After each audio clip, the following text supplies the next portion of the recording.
تجربة مهمة جدا في السي في اس هو الهارد ساوندز. طلبة كتيرة سواء ولاد أو بنات التجربة دي مضايقاهم. ازاي نلبس السماعة؟ السماعة عشان تتلبس صح لو جينا بصينا السماعة ليها دراع معدن المفروض ان هو يتني. انا اقدر اتنيه كده، اقدر اتنيه كده. فدايما الدكتور يجيب لك السماعة بالمنظر ده، لا هي متنية ولا هي مفروض عادية، فانت بتيجي تتنيها. انا هتنيها لازم اتنيها قصادي، تعمل زاوية. ادي الزاوية اللي هي عملتها قصادي زي رقم 8 بالعربي، كأنها عاملة كده 8. فانا هلبس السماعة كده، لابس السماعة صح.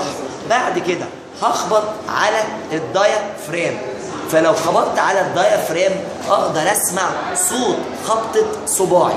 طيب لو انا جيت قفلت الجزء بتاع الربر، لفيته في الاتجاه ده وجيت خبطت، انا مش سامع الخبطة قوي او بوضوح، معناه ان السماعة مقفولة.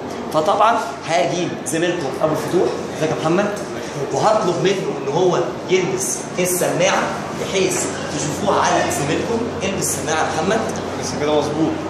تكون انت لابسها مظبوط، داخله جوه ودانك كويس. اخبط على الدايافرام كده مفيش صوت. ابتدي ان انا اغير الاتجاه واجي اخبط خبطه كمان كده، الصوت مسموع.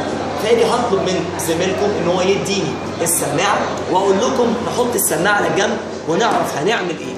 اول خطوه احنا عايزين نعملها هنا بنحدد حاجه اسمها ستيرنال نوتش يا محمد، زي ما انت عارف سيرفيس الاناتومي بتاعنا ده الستيرنال نوتش. بحسه عندي يا محمد برضه بحيث يبقى واضح.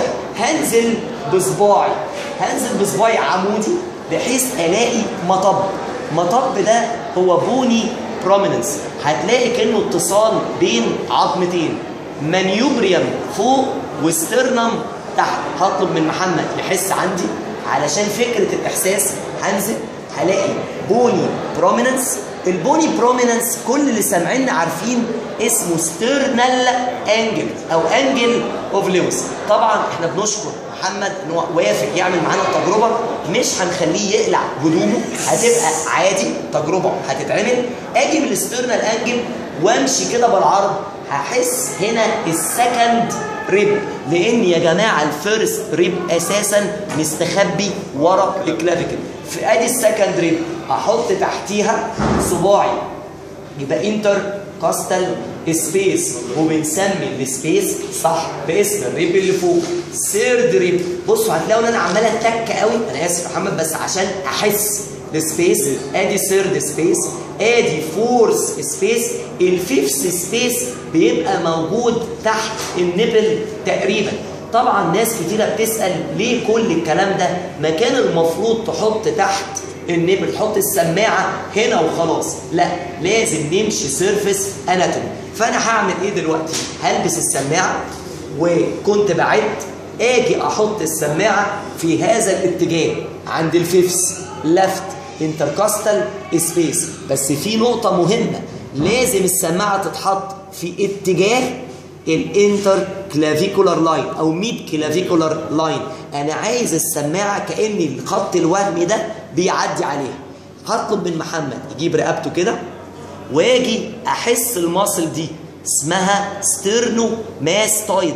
حط الثلاث صوابع بتوعك ميديال ليه. طب انا ليه حطيت ميديال للماسل؟ علشان احس الكاروتيد ارتري. لما هسمع صوت مع الضربه اللي هحسها فوق عند صوابعي، ده معناها الهارت بيعمل سيستول. ده الفيرست هارت ساوند، وده منطقي جدا لان الميترال فالف لما هيقفل هتسمع اول صوت عندك. طيب انا قررت ان انا اسمع دايستول، احط السماعه على اوضح مكان هسمع عنده قفله الاورتيك اند بالمونري. عارفين دايما من النظري ان قفله الاورتيك اريا موجوده في السكند رايت كوستو ستيرنال جانكشن. يعني ايه كوستو؟ يعني ادي السكند ريب بتاعي وادي الاسترنم. بحط انا السماعه على عظمه، هنا بحطها على بون، لكن هنا كانت على سبيس. ده هو الاورتيك اريا بتاعتي. برضه هطلب من محمد يجيب رقبته كده وثلاث صوابع على الكاروتيد. لو انا سمعت صوت طبعا ما ينفعش، انت هتسمع صوت بس ما فيش حاجه بتخبط في صوابعك فوق، معناه ان القلب بيملى. during filling الاورطه ما بتعملش ايجكشن، هي بتعمل اثناء السيستول. كده قدرت اميز فيرست اند سكند هارت ساوندز. بشكرك يا محمد، بس قبل ما نختم في نقطه مهمه عايز اقولها لك. لازم تعرف الفرق ما بين فيرست ساوند وسكند ساوند. يعني ايه ميرمر؟ يعني ايه سبليتنج فيسيولوجيكال؟ يعني ايه باثولوجيكال سبليتنج؟ ايه الاصوات اللي تتسمع بالسماعه فيرست اند سكند؟ ايه اللي ما يتسمعش ثيرد اند فورث بالفونو كارديوجرام؟ شكرا يا محمد.